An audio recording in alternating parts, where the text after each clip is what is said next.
네, 김유정 아나운서 수고하셨습니다. 오늘 특징주들에 대해서 전문가들은 어떻게 판단하고 있는지 살펴보도록 하겠습니다. AJ인베스트먼트 이재규 대표와 다울투자증권 이성웅 차장 모셨습니다. 안녕하십니까? 안녕하세요. 네, 반갑습니다. 참 간밤에 또 트럼프 후보자의 발언이 시장을 뜨겁게 하는 내용들이 참 많았어요.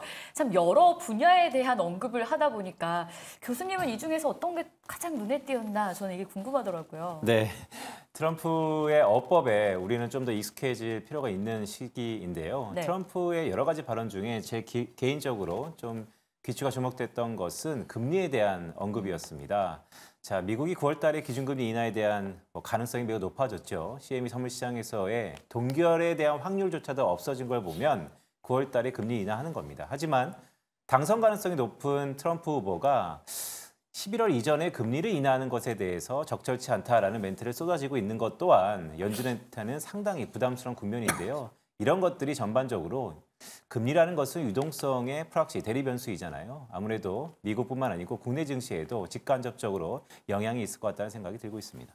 자, 직간접적으로 우리 시장이 참 기대했던 이게 영향을 미친다면 관련주들의 흐름까지 어떻게 생각해야 되는지 참 우리가 고민해봐야 될 시점일 것 같긴 한데요.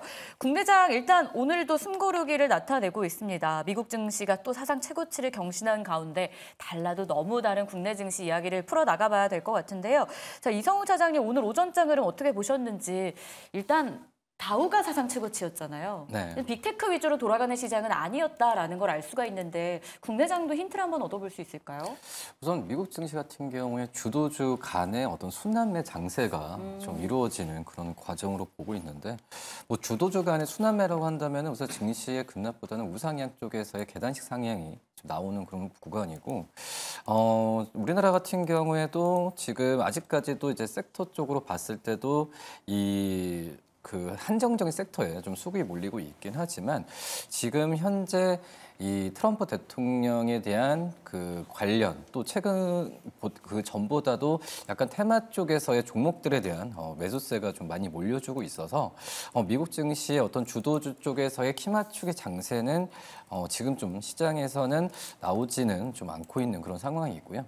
뭐 하지만은 결과로 봤을 때는 뭐 반도체 또 이제 이 수출주 중심으로의 저가 매수에 대한 부분은 계속 들어올 가능성이 크거든요. 그렇기 때문에 이 테마 종목에 대한 저는 테마 종목이라고 한다면은 이제 뭐 최근에 재건주 뭐 이런 종목들이 좀 그런 영향이 좀 큰데 그리고 이제 트럼프 대통령은 어떤 지금까지 행보는 이 1차 토론밖에 안 했잖아요. 어떻게 딱 보면은 뭐 네. 대선도 11월이기 때문에 트럼프 관련주는 아직까지는 뭐 실적주로 좀 평가하는 뭐 성장주로서는 관련이 좀 있을 수 있겠지만은 지금 결국 이제 수급은 실적주로 몰릴 가능성이 굉장히 크거든요. 그렇기 때문에 트럼프 후보자의 관련주보다도 오히려 실적주들이 조정을 받았을 때 좀 매수하는 관점으로 들어가는 게 맞지 않을까라고 좀 생각이 듭니다. 네, 이성우 차장님의 얘기를 좀 종합해보면 키맞추기에 들어갔다. 또한 실적주에 대한 기대감이 있다라는 말씀을 주셨는데 자, 이재규 대표님한테 좀 여쭤볼게요. 연일 트럼프가 좀 문제입니다. 그런데 트럼프가 대만 관련돼서 네. 뭐 자국 기업의 우선주의가 깔려 있는 것은 하지만 반도체 얘기를 했다는 것이 삼성전자와 하이닉스를 갖고 있는 우리 투자자 입장에서는 약간의 경각심이 있는데 어떻게 좀 보셨어요? 그죠. 지금 트럼프가 대만이 미국의 반도체 100%를 가지고 왔다. 뭐 이런 발언을 했다라는 이야기가 있죠. 근데 그래서 그런지 우리나라 시장도 오늘 반도체 관련주들의 주가 흐름이 좀 안 좋은데 새벽에 마감된 미증시에서도 반도체가 그렇게 좋지는 않았습니다. 그래서 일단 이제 트럼프의 발언을 우리가 뭐 무시해서는 안 되겠지만 그렇다라고 해서 아직까지 뭐 대통령이 된 건 아니고요. 그리고 이제 투심을 얻기 위해서 표심을 얻기 위해서 이런 발언들은 계속해서 할 가능성이 높다라고 보고 있습니다.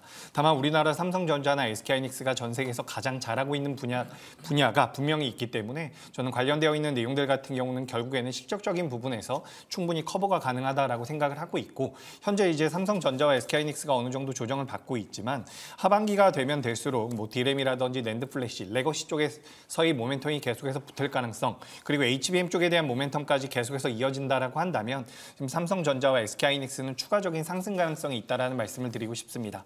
그리고 우리가 반도체 사이클을 좀 앞으로 되돌려 보면 2016년도에서 18년도까지 2년 동안 굉장히 좋았었거든요.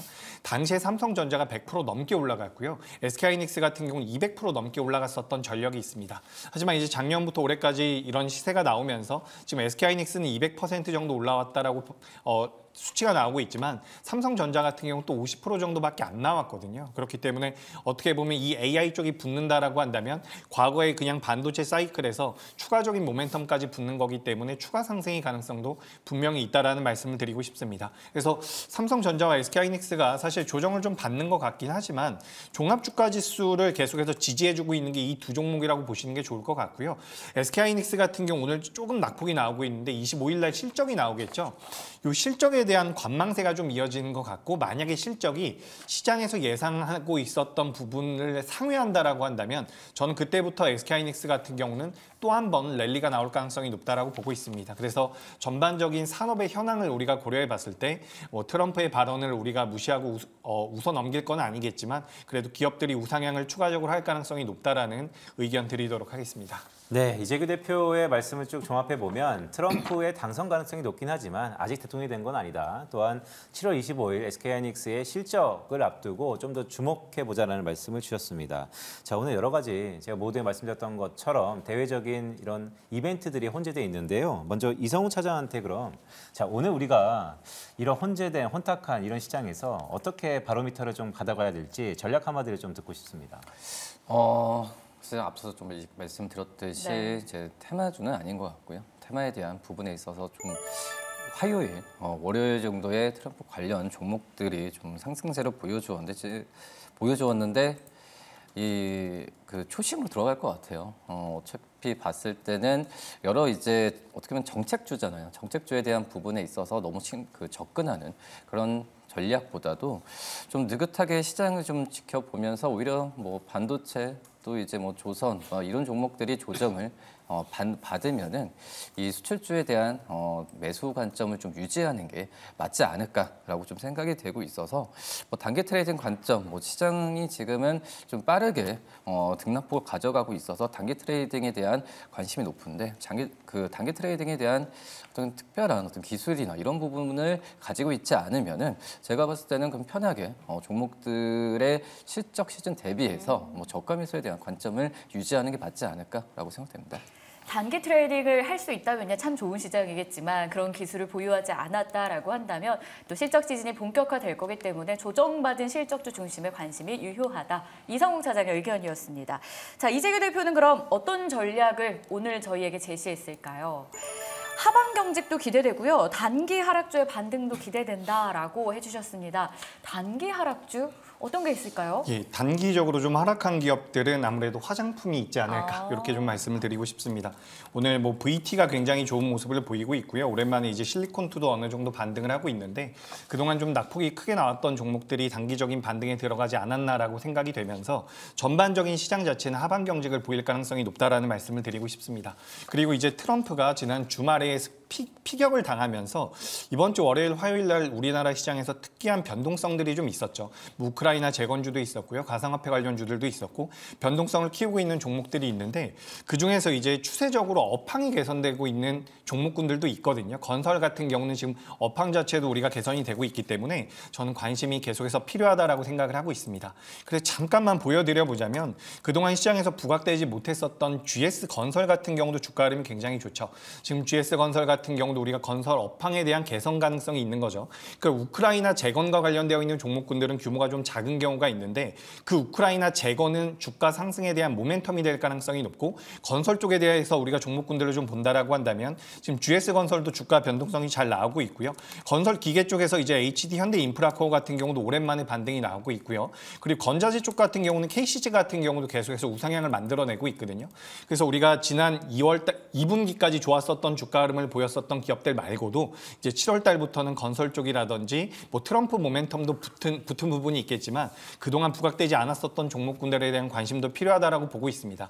그래서 최근 며칠 동안 또 조선주들 굉장히 강하게 올라오고 있는데 이 조선주들 같은 경우도 트럼프가 당선될 경우에 우리나라 기업들의 수혜가 될 수 있다는 분석들까지 나오고 있기 때문에 전반적인 흐름이 좀 연결이 되고 있다는 말씀 드리겠습니다. 네, 흐름이 연결되고 있다. 이 흐름을 저희도 한번 잘 타봐야 될 것 같은데요. 자, 그러면 오전에 뜨겁게 움직이고 있는 이 섹터들은 저희가 흐름 타고 수익 한번 기대해봐도 될까요? 산다 안 산다로 정리할 텐데요. 조선주 한번 보도록 하겠습니다. 조선 기자재 모두 잘 가고 있는 상황이죠. 대표적으로 금리 인하 사이클을 타기 시작하면서 최근에 상승세가 나오고 조선주 안에서 신고가 경신한 종목들이 정말 많은 상황이에요. 지금 자리에서 저희가 진입해봐도 괜찮을지 두 분께 의견 보도록 하겠습니다. 펜발 들어주시죠. 네, 두 분의 의견은 산다로 일치가 됐습니다.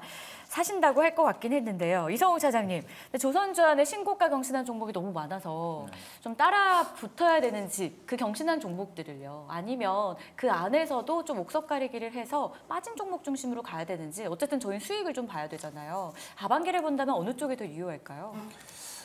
우선 지금 신고가를 기록하는 종목들 안에서 어떤 테마가 아니라 실적이나 수주 부분이 좋은 평가를 받으면서 신고가를 기록했다라는 거는 오히려 좀 매수 신호라고 좀 받아들여야 되지 않을까라고 좀 생각이 되고 있고요. 기대감이 실적에 대한 기대감이 주가에 정직하게 반영이 됐다는 부분은 우선 조선주들의 실적 추정치를 계속 높일수록 주가는 계속 간다라는 얘기거든요. 그렇기 때문에 물론 이제 싸게 사면 좋은 그런 상황도 있겠지만은 앞서서 이제 저희가 얘기했듯이 앞서서 이제 본부님께서 건설주도 좀 얘기를 하셨는데 건설, 화학, 철강 이런 종목들 같은 경우도 대표적인 저PBR 저PBR 주지만은 정말 안 가거든요. 그런 점을 본다고 한다면 역시 실적에 대한 부분에 있어서 받침이 돼야 어떤 저PBR 주든 고퍼 주든 제가 봤을 때는 랠리 부분은 계속 이어지지 않을까라고 좀 생각이 되고 있고 우선 이런 종목들이 조선 종목들이 신고가를 기록하고 그리고 이제 눌림을 받았을 때 싸게 살 수도 있겠지만은 좀 최근의 흐름 같은 경우에는 랠리 부분을 계속 이어가고 조정은 잠깐 받으면서 다시 한번 가는 모습을 좀 보여주고 있거든요. 그렇기 때문에 오히려 신고가를 기록하는 종목들에 대한 관심은 매수 신호로 받아들이는 게 맞지 않을까라고 생각이 되고 있고 최저 지난달 같은 경우에도 우리나라가 이 선박 발주량은 세계 또 2위를 차지했었고 또 7월 1일 하루 만에 우리 조선 3사가 지금 4조 가까운 그런 수주를 좀 기록을 했었는데 그만큼 이제 이 수주에 대한 부분 또 이제 그 외적인 금리나 또 신조선가에 대한 상승 부분 여러 가지 부분이 지금 조선주들한테는 좀 호재가 계속 작용을 하고 있다라고 좀 생각이 되고 있고 오히려 지금 5월, 6월 달에 이 반도체나 이런 그 기술주의 쏠림이 좀 있었을 때 조선주들이 조정을 좀 받았었거든요. 오히려 그런 기회에 있을 때는 더욱더 이제 매수 관점을 유지를 했어야 최근에 어떤 이 수익이나 이런 부분을 향유할 수 있지 않을까라고 좀 생각이 되고 있고요. 그리고 지금 컨테이너선에 대한 수주나 계속 관심이 높아지는 상황인데 그전에는 LNG나 이쪽 LPG, 그 친환경선 쪽에서의 관심이 높았었고 컨테이너선 같은 경우에는 공급이 좀 많아질 거란 우려감 때문에 기대를 안 했었던 섹터였지만 최근에는 이 수요 부분이 좀 늘어나면서 컨테이너선에 대한 수요도 다시 한번 같이 올라가는 구간이기 때문에 우선 여러 이 조선업종의 한쪽에서의 어떤 수익에 대한 부분보다도 스펙트럼이 많이 넓어지고 있다는 점도 긍정적이지 않을까라고 판단됩니다.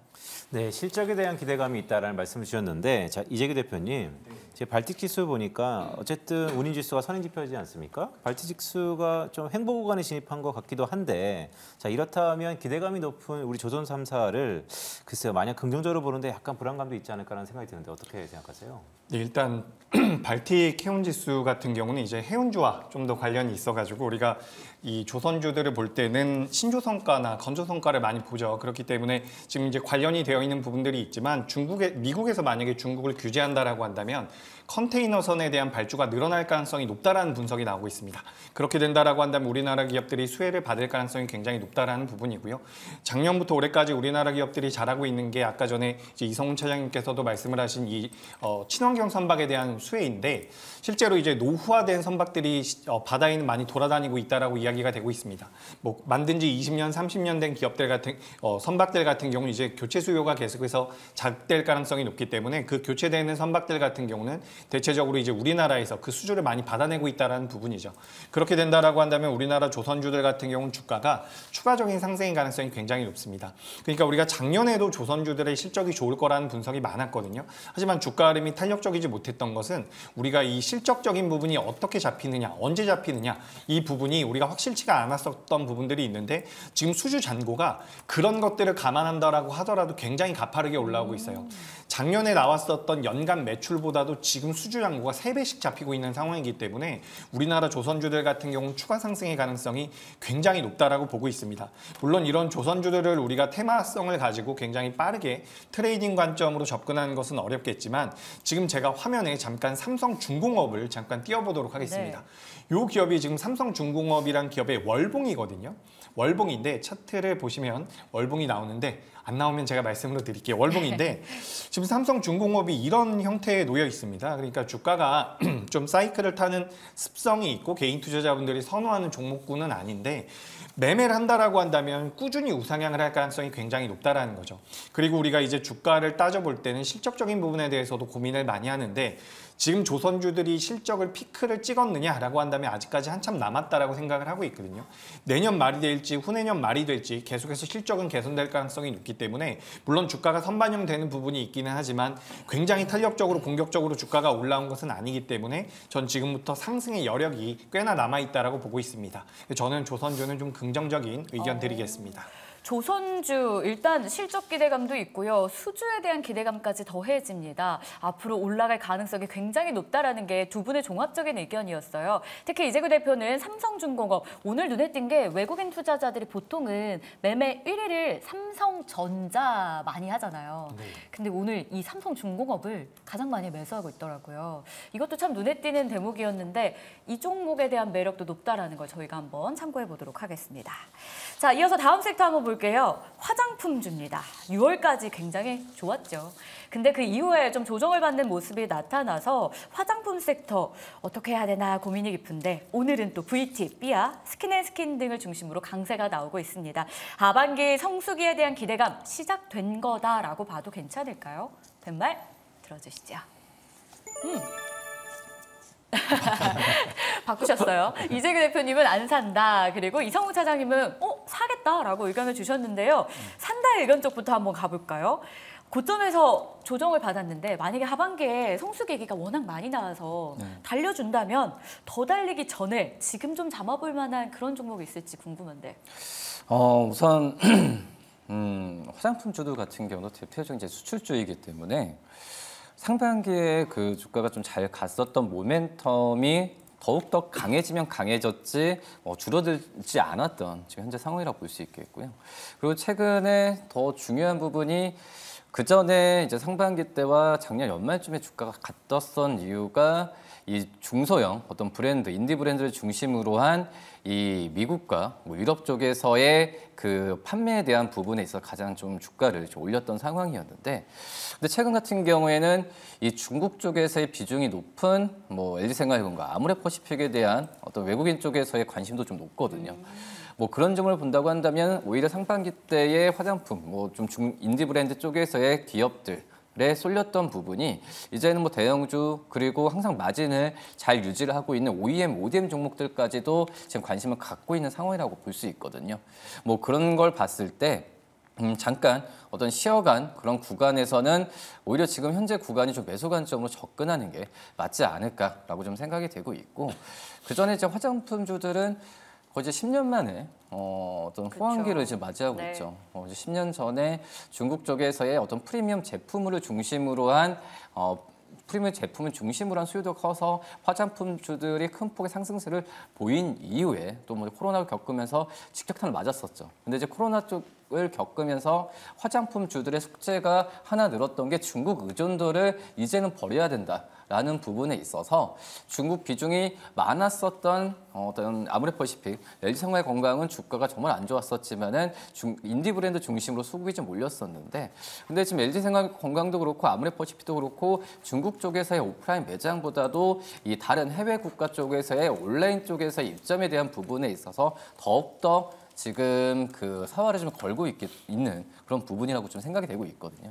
그럴 때 화장품주들은 어떤 글로벌 트렌드와 함께 주가 좀 가는 부분도 있긴 하지만 지금 화장품주들이 몇 년 동안 이 사업 방향을 전환했던 부분이 실적으로 잘 좀 연결이 되고 있는 그런 구간이지 않을까. 그렇게 되면 하반기, 저는 좀 내년 상반기까지도 화장품주도 유효하지 않나라고 좀 생각이 됩니다.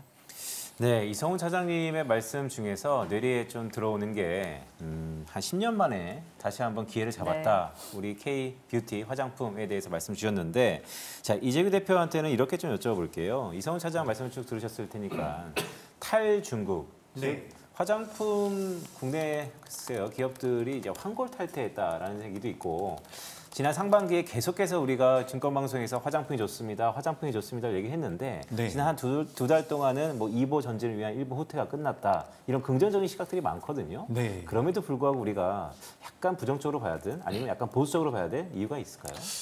네, 일단 지금도 수출입 데이터가 계속해서 나오면서 우리나라 화장품 기업들이 굉장히 잘하고 있다는 내용들이 부각이 되고 있죠. 저도 거기에 대해서는 굉장히 공감을 하고 있고요. 오늘도 보시면 이제 VT 같은 경우는 여기서 종가까지 현재 수준을 유지한다라고 한다면 어떻게 보면 추세가 다시 한번 돌아설 가능성도 있습니다. 하지만 제가 판단을 했을 때는 화장품 관련주들이 많이 올라오다가 많이 조정을 받았거든요. 한 달, 두 달 동안 뭐 20%, 30%씩 조정받은 기업들도 있기 때문에 어떻게 보면 기술적 반등에 그칠 가능성도 있다라고 저는 생각을 하고 있어요. 그래서 제가 이제 실적적인 부분에 대해서 잠깐만 말씀을 드려보자면 우리가 대표적인 화장품주라고 할 수 있는 화장품 대표주, 유통주라고도 많이 분류를 하긴 하는데 이 실리콘투 같은 경우는 현재 시가총액이 2조 정도밖에 안 되거든요. 근데 이 기업이 앞으로 나올 수 있는 영업이익에 대한 예상치가 2026년도가 가면 3천억이 넘게 나오고 있는 상황입니다. 그렇기 때문에 우리가 실적이 예상되고 있는 부분이 만약에 반영이 된다라고 한다면 현재 화장품 관련주들 뭐 실리콘투를 비롯해서는 어떻게 보면 저평가가 맞아요. 그래서 수출도 잘 되고 있고 하니까 주가가 더 올라가는 게 맞는데 우리가 그렇게 만약에 주가가 움직임을 보인다라고 한다면 매매하기가 정말 쉽지 않을까라는 말씀을 드리고 싶습니다. 그러니까 저는 개인적으로 이 재반 상황들은 주가가 더 올라가는 것을 가리키고 있는데 우리가 상반기 때 너무 많이 올라왔기 때문에 하반기에는 다른 종목군들을 좀 찾아가지 않을까라는 생각이 좀 듭니다. 그러니까 기관들이나 외국인들 같은 경우도 수익을 확정 지어야 되는 부분들이 있거든요. 그래서 수익을 확정 짓고 나서 어느 종목 쪽으로 들어갈까라고 본다면 오늘 강세를 보이고 있는 조선 쪽으로도 들어갈 가능성이 높고요. 제가 아까 전에 GS건설 잠깐 말씀드리면서 건설주도 오랜만에 올라옵니다라고 말씀드렸는데 지금 GS건설뿐만 아니라 현대건설도 오랜만에 올라오고 있거든요. 그러니까 시장에서 부각되지 못했었던 종목군들로 만약에 자금이 넘어간다라고 한다면 화장품 관련주들 너무 좋지만 주가 자체는 꺾일 가능성도 있다라고 저는 생각을 하고 있습니다. 지금 만약에 수익이 나고 있다라고 한다면 조금씩 챙기는 것도 어떨까라는 의견을 드려보고 싶고요. 만약에 이제 난 너무 좋게 봐서 매매를 하고 싶다라고 한다면 비중 조절이 필요하다는 얘기, 개인적인 의견이긴 한데 참고를 좀 하시면 도움이 될 것 같습니다. 그러니까 화장품 섹터에 대한 의심을 하신 건 아니고요. 분명히 네, 너무 좋은 좋습니다. 섹터 맞다. 좋습니다. 이성욱 차장님도 실적 추이 꺾이지 않을 것이다라고 이야기를 주셨거든요. 다만 이 매매 관점에서 많이 올랐고 조정도 많이 받아서 오늘 상승의 기술적인 가능성을 열어두자라는 이재규 대표의 의견도 저희가 한번 챙겨봤습니다. 자, 이어서는 제약바이오도 점검 안 할 수가 없죠. 코스닥 지수가 코스피보다 조금 더 나아 보였던 오전의 흐름은 아마 제약바이오에 있었을 겁니다. 대표적으로 대원제약, 부치는 비만치료제 부각되죠. 삼천당제약, 신신제약 등을 통해 거래대금도 강하게 붙는 모습이 코스닥 안에 나오고 있는데요. 자, 제약바이오 안에서도 비만 치료제 쪽에서 신규 수혜주 찾기가 좀 빠른 상황입니다. 두 분의 투자 전략 어떨지 보겠습니다. 들어주시죠. 네, 두 분은 투자하겠다, 매수하겠다의 의견 일치됩니다. 자, 먼저 이성웅 차장님부터 가볼까요? 이 테마 순환매가 강하다 보니까 일각에서는 이런 고민이 있습니다. 내가 매수하면 거기가 고점이 아닐까라는 이 두려우며 이럴 때 제약바이오, 특히 비만 치료제는 저희가 어떻게 투자해야 될까요? 근데 지금 이제 단순 어떤 그 제약바이오들의 그 트렌드가 아니라 지금 미국의 이제 알츠하이머 그리고 비만 치료제 대표적인 기업인 일레이 릴리 같은 경우가 신고가를 쓰고 있거든요. 뭐 그런 점에서 이제 제약바이오에 대한 이미지가 어떤 뭐 임상 또 이제 주가 변동성 심하다라고 할 수 있겠지만은 실질적인 글로벌 어떤 전체 기업을 본다고 그 시장을 봤을 때도 반도체보다 3배 큰 시장이 바로 이제 제약바이오 시장이거든요. 그리고 말씀드렸던 이 비만 치료제 글로벌 기업인 일레일리가 지금 미국 시장에서도 이 신고가를 지금 쓰고 있다는 점에서 봤을 때 뭐 이제 제약 바이오에 대한 그 특성의 주가적인 특성에 대한 부분에 있어서 주가 좀 잘 갔을 때 매수하는 관점에 대해서 두려움보다도 이 정말 그 실적과 어떤 기술력이 있는 그런 기업들 같은 경우에는 적극적인 매수 관점도 필요하지 않나라고 좀 생각이 되고 있고 여기에 지금 뭐 금리 인하나 여러 이 제약 바이오 업종의 어떤 재무적으로 개선이 될 만한 요지 같은 경우에도 굉장히 좀 많게 좀 나와주는 상황이기 때문에 우선 제약바이오 업종은 저는 매수 관점을 들어가야 되지 않을까라고 생각이 되지만 역시 제약바이오 업종 그 기업도 굉장히 많잖아요. 맞아요. 그 안에서도 종목들을 추리는데 추리는 전략은 간단한 것 같아요. 가장 어떤 섹터마다의 대표주들을 좀 매수하는 전략이 낫지 않을까라고 좀 생각이 되고 있고 단순 어떤 제약 쪽 갔을 때는 뭐 폐암 치료제나 여러 이제 기본적인 바탕이 깔려 있는 뭐 유한양행 그리고 이 기본적인 그 의약품에 대해서 판매를 많이 하고 있는 이 대원제약을 좀 관심 있게 봐야 되고 그리고 이 미국이 이제 생물보안법에 대한 부분에 있어서 저는 다른 어떤 제약 바이오 섹터보다도 이 CMO 쪽 관련된 기업들이 그 전에도 실적이 좋았었고 향후에 더 좋을 가능성이 있다고 판단되고 있거든요. 뭐 그렇기 때문에 삼성바이오로직스를 저는 좀 대표적으로 좀 매수 관점으로 접근해도 늦지 않다라고 말씀드릴 수 있습니다. 네, 이성훈 차장의 제약바이오에 대한 큰 뷰는 일단 미국의 생물보안법의 CMO 시장이 좀 더 각광받을 수 있고 삼성바이오로직스가 그래도 좀 기치가 주목된다라는 말씀을 주셨습니다. 자, 이재규 대표한테도 좀 여쭤야 될 것 같은데요. 자, 대표님, 근데 이런 생각이 좀 들어요. 네. 오늘 우리 지수 좀 약하잖아요. 네. 종목별 순환매가 있는 것 같은데 어떻게 보면 오늘 뭐 화장품이 좀 달리고 제약바이오가 좀 선전하면서 우리의 그 주축이었던 반도체는 약간 삐그덕거리는데 네. 이게 전반적으로 유동성이 없기 때문에 약간 빈지털이라고 할까요? 순환매가 일어나는 건 아닌가라는 우려가 좀 드는데 어떻게 생각하세요? 예, 그런 부분이 분명히 있다라고 생각을 하고 있습니다. 지금 우리나라 일별 거래 대금을 보면 어제도 그렇고요. 이번 주 초부터 계속해서 거래 대금이 많이 줄고 있거든요. 그래서 시장의 유동성이 부족한 가운데서 주가가 많이 올라갈 수 있는 여력이 있는 종목군들로 자금이 좀 빠르게 넘어가고 있는 것 같습니다. 그리고 방금 전에 이제 반도체에 대해서 말씀을 하셨는데 오늘 뭐 한미 반도체라든지 반도체 관련주들이 주가 흐름이 좀 안 좋아요. 근데 제가 여기서 이런 말씀을 좀 드리고 싶어요. 지금 앞서서 우리가 이제 시장에 대해서 이야기할 때 SK하이닉스 같은 경우는 실적 발표 전후로 해서 다시 한번 반등이 나올 수 있다라는 말씀을 드렸는데 지금 우리가 시장에서 삼성전자와 SK하이닉스를 보다 보면 부품주들이나 소재주들이 잘 갈 거라는 분석들이 굉장히 많았잖아요. 근데 최근 보면은 물론 부품주들이나 소재 종목군들 중에서도 잘 가는 기업들이 있는데 이게 잘못하면 그냥 삼성전자와 SK하이닉스를 매매하는 게 나을 수도 있겠다라는 생각이 계속해서 들고 있습니다. 그러니까 만약에 반도체 쪽에 대해서 관심이 있다라고 한다면 전 대형주들을 좀 보시는 게 어떨까라는 생각이 요즘 좀 들어요. 그래서 제가 우리 시간에서도 삼성전자를 목표가가 9만 원입니다. 이렇게 말씀드렸었던 적이 있는데 지금 시장 트렌드 자체가 업종의 대표 종목군들로 자금이 좀 들어가고 있거든요.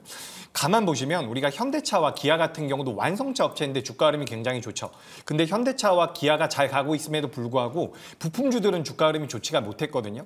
과거에는 반대였는데 지금 이제 대표 종목군들로 자금이 좀 몰리는 것 같습니다. 그런 관점에서 본다라고 한다면 반도체 오늘 좀 휘청거리고 있지만 앞으로 수익적인 부분에 대한 모멘텀들이 이어진다라고 한다면 오히려 대장주의 성격을 가지고 있는 삼성전자나 SK하이닉스를 좀 보는 게 어떨까 이렇게 의견 드리면서 추후에 이제 부품주들과 소재단에 있는 기업들이 굉장히 눈에 띌 만큼 강하게 반등을 주는 날이 있을 거예요. 그때는 이제 중소형주들이 강세를 보일 것 같은데 아직까지는 삼성전자와 SK하이닉스가 좀 더 유리하지 않을까라는 그런 의견 드려보도록 하겠습니다. 저희가 이야기하다가 반도체 코멘트를 좀 주셨는데요. 제약바이오도 간략하게 산다 의견에 대해서 좀 코멘트를 남겨주실까요? 전 제약바이오는 또 좋게 보고 있습니다. 물론 종목별로 차이가 있겠지만 전반적으로 금리 인하에 대한 기대감 그리고 2030년도가 되면 글로벌 빅파마들이 이 특허가 만료되는 물질들이 많거든요. 그렇기 때문에 우리나라 바이오 시밀러 기업들이라든지 뭐 제형 변경에 관련되어 있는 기업들이 수혜를 계속해서 받을 수 있다라는 말씀드리고 그동안 강했었던 종목군들에서 뭐 최근엔 퓨처캠이라든지 몇몇 그동안 강하지 못했었던 기업들이 올라오고 있는데 선순환이 이어지고 있다라고 보고 있습니다. 그래서 저는 제약바이오는 긍정적인 의견 드리도록 하겠습니다. 좋습니다. 이성훈 차장님께도 반도체 의견을 묻고 좀 마무리를 해봐야 될 것 같아요. 업종의 대표 주자들을 봐야 된다. 제약바이오에서 주신 힌트였거든요. 반도체에도 그렇게 생각하십니까? 오늘 조정이 깊다 보니까 깊은 상황에서의 투자 매매 전략이 필요할 것 같아요. 우선 뭐 SK하이닉스보다 삼성전자 쪽에서의 매수 부분이 지금 들어가기 낫다라고 네. 좀 생각이 되고 있고, 이제 삼성전자도 이제 4나노미터 양산 얘기 나와주고 있잖아요. 그러니까 SK하이닉스와의 HBM에 대한 격차 부분은 저는 언젠가는 다 좁혀질 가능성이 큰데, 뭐 PBR 기준으로 본다고 하면은 SK하이닉스가 거의 3배 내외 형성되고 있고, 삼성전자가 지금 1.56배 정도 지금 내외 형성되고 있는데, 그만큼 삼성전자가 들어가기 편하지 않을까라고 판단되고 있고요. 근데 참 저희가 앞서서 근데 종목들을 사도 된다 하지만 너무 다 사도 된다라고 말씀을 계속 드리고 있어서 약간 혼란스러울 수도 있겠지만, 대표주들을 사는 게 제일 좋은 것 같아요. 그러니까 반도체 삼성전자, 그리고 앞서서 제약바이오에선 네. 이 삼성바이오로직스 이렇게 좀 편하게 판단하시면 되지 않을까 생각됩니다. 네, 이성훈 차장께서 오늘 쭉 말씀 주셨던 여러 가지 얘기들을 좀 종합해 보면 각 섹터 업종에서 대표주를 공략하자라는 말씀을 주셨어요. 자, 그렇다면 그런 연장선상에서 오늘 이성훈 차장이 바라봐야 될, 주목해야 될 공략주가 있다면 어떤 게 있을까요? 저는 방산주, 그러니까 트럼프 그 후보자의 관련주 중에서는 저는 방산이 가장 1순위인 것 같거든요. 그 다음에 2순위는 저희가 좀 말씀드렸던 이제 제약바이오 네. 쪽이라고 판단되고 있는데, 왜냐하면은 이제 우선 방산 쪽 같은 경우는 트럼프 대통령이 그 전에도 당선이 됐을 때도 마찬가지였지만 이 공약과 그리고 어떤 그 실적이나 이런 부분에 있어서 좀 잘 지금 현재 과정상은 잘 어울리는 그런 섹터라고 지금 생각이 되고 있고, 뭐 제약바이오 업종 같은 경우에는 이 트럼프 대통령의 어떤 사회복지에 대한 예산 부분은 줄어들 가능성이 없겠죠. 뭐 그렇기 때문에 지금 현재는 이 제약바이오 업종도 저는 2순위로 트럼프 관련주로 좀 말씀드리고 싶지만, 이게 바로 이제 실제로 연결지치는 한번 좀 이 대선 이후에 어떤 행보를 좀 봐야 되지 않을까라고 생각이 되고 있고, 근데 이 방산주 안에서도 저는 현대 로템 같은 경우가 최근에 좀 뭐 폴란드 쪽과의 이 컨소시엄이나 여러 가지 면에서 이 실적에 좀 잘 반영이 되는 과정이 매끄럽게 좀 잘 가고 있거든요. 뭐 그런 점을 본다고 한다면 이 현대 로템을 좀 방산주 안에서도 저는 지금 신고가를 기록했다고 하더라도 매수 관점으로 들어가는 게 맞지 않을까라고 좀 생각이 되고 있고, 뭐 레일 쪽 본업에 대한 부분이 이제 방산 쪽을 넘어섰거든요. 네. 뭐 그런 걸 봤을 때는 현대 로템을 지금 방산주 1위로 좀 말씀드리도록 하겠습니다. 이성훈 차장의 공략주는 현대 로템이었습니다. 이어서 이재규 대표는 어떤 공략주를 가지고 왔을지 이야기 들어봐야 될 것 같은데, 뭐 지난주에 저희가 편입했던 공략했던 코치 테크놀로지가 지금 목표가에 도달한 상황이에요. 원전에서 한전 기술도 괜찮다. 월요일에 네. 그 코인 어때요?라고 했을 때 그 한화투자증권 어떨까요? 네. 라고 제안 주셨는데 지금 말씀하시는 종목마다 너무 잘 가고 있어서 네. 오늘도 기대됩니다. 네, 못 가는 종목도 좀 있는데 최근에 뭐 한화투자증권이라든지 뭐 한전기술 같은 기업들, 코치테크놀로지 같은 기업들 주가가 변동성이 좀 잘 나왔습니다. 아무래도 시장 트렌드에 맞는 종목군들을 제가 드리려고 노력을 하고 있으니까 이런 부분들을 좀 참고하셨으면 좋을 것 같고요. 오늘 같은 경우 이제 조선주 쪽으로 자금이 좀 들어오고 있는데, 기자재 쪽에서 요 보냉제를 만드는 기업이 있습니다. 우리가 동성화인텍과 한국카본을 많이 이야기를 하고 있는데 오랜만에 이쪽에 자금이 좀 들어오는 것 같아요. 그동안 시장에서 좀 소외가 됐다가 이제부터 좀 변동성이 커질 것 같아가지고 준비를 해봤습니다. 동성화인텍 같은 경우는 뭐 수주가 공백이 좀 있을 수도 있다라는 그런 리스크가 항상 있었던 기업인데, 그 수주 공백이 없을 가능성이 높다라는 분석들이 나오고 있습니다. 그래서 주가 흐름이 괜찮을 거라고 말씀드리고 싶고요. 시가총액이 3천억대의 기업인데 우리가 2026년도 예상이 되고 있는 2025년도 기준으로 보더라도 영업이익이 700억 정도가 나오고 있는 상황이에요. 그렇다라고 한다면 성장성이 살짝 둔화된다라고 하더라도 저평가로 우리가 접근할 수가 있는 거죠. 동성화인텍 같은 경우 현재가 이하에서 접근이 가능하고요. 주가가 올라온다라고 한다면 목표가는 15,000원 너무 높은데 14,500원으로 제가 좀 정정하도록 하겠습니다. 14,500원이고요. 손절가는 12,000원으로 의견 드리겠습니다. 네, 이재규 대표의 오늘 공략주는 동성화인텍, 이성훈 차장은 현대 로템이었습니다. 오늘 두 전문가 수고하셨습니다. 고맙습니다. 네, 계속해서는 수급의 향방 체크해 보겠습니다. 박세미 아나운서 만나보시죠.